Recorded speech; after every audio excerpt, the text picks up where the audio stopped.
part of what we started looking at was the City of London almost like a living, breathing creature.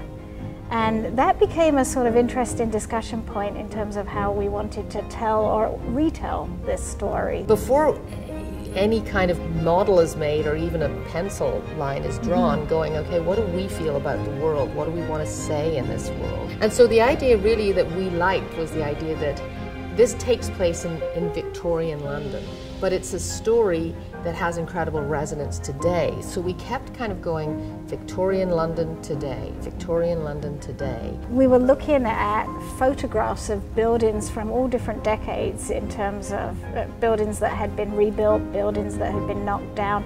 And what it made us realize in terms of going period modern is that these buildings can have remnants of whatever decades they're left in. Initially, I started by trying to build a building, and then we realized that I actually had to sort of build the whole thing as it would have been and start tearing it apart, which is what we did in the model, and leave us the sections if we knew we needed a high-class house with a level for Joanna, for example. We need to leave a section of the building available for that. If we've got the barber shop, we need to know that we've got... And Sweeney's barber shop is the thing. A big area.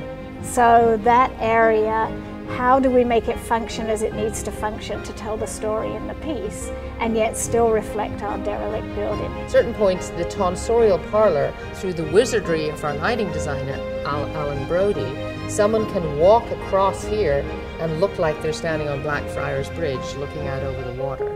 And then suddenly, you know, somebody can come down here and in one moment they're in Mrs. Lovett's parlour, but they go round, come back, and when they come back, because we change the lights and change the kind of the music or the sound, suddenly we're in the creepy basement underneath.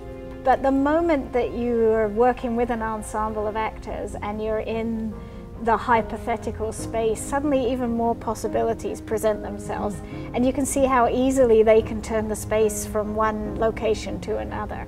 Just watching it go from the very beautiful clean structure to then our extraordinary paint people going in and just kind of gnarlifying it has been, it's actually beautiful. I mean, it is beautiful, even though of course it's meant to look old and awful.